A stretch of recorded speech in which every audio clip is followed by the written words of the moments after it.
Saudaraku yang dirahmati Allah Subhanahu wa Ta'ala, kritik itu ada adabnya.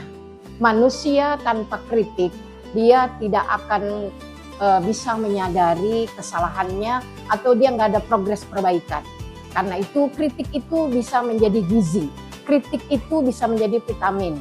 Namun sang pemberi kritik ada aturannya dalam Islam. Yang pertama, mencegah perbuatan yang munkar harus dengan yang ma'ruf, ya. Ma'ruf di sini dalam artian baik itu perkataan dan perbuatan kita adalah perbuatan dan perkataan yang mampu memberikan kesejukan dan kedamaian meskipun asalnya dan aslinya itu kritik.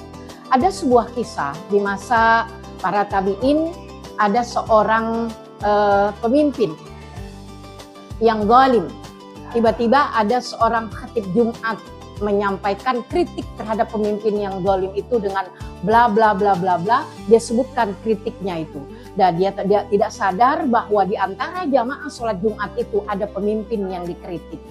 Walhasil kebesokan harinya atau minggu berikutnya dia pindah di masjid lain, tapi isi khutbahnya pun tidak jauh dari kritik terhadap pemimpin yang sedang dia kritisi itu. Dan wa qadarullah, di masjid itu pun ada pemimpin yang dikritik itu. Dan pada akhirnya si pemimpin ini bertemu dan ingin menemui sang khatib.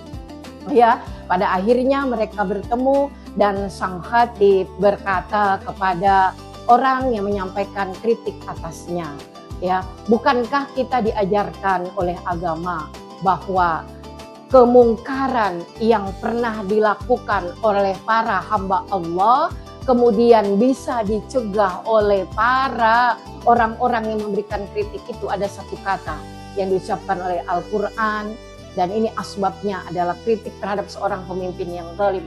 Qaulan layyina, artinya apa?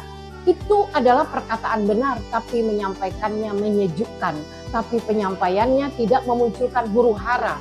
Penyampaiannya tidak memunculkan kontra yang lebih besar, bahkan justru memunculkan kritis masyarakat yang semakin tinggi. Karena apa yang dikritik itu adalah sebuah nalar. Ingat, kalau kita mengkritik seseorang, yang dikritik itu adalah perbuatannya.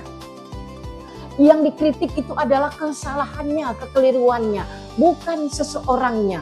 Dan kita sering keliru, bahkan kita mengintimidasi oknumnya. Padahal kita harus sadar tidak ada manusia di dunia ini yang luput dari kesalahan dan dosa.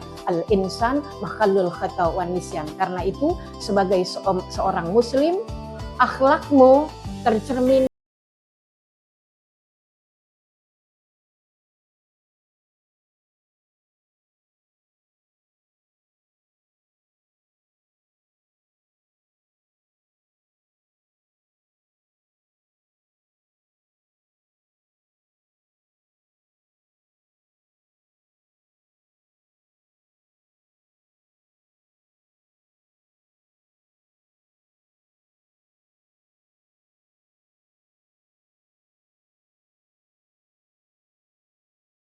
komen ya.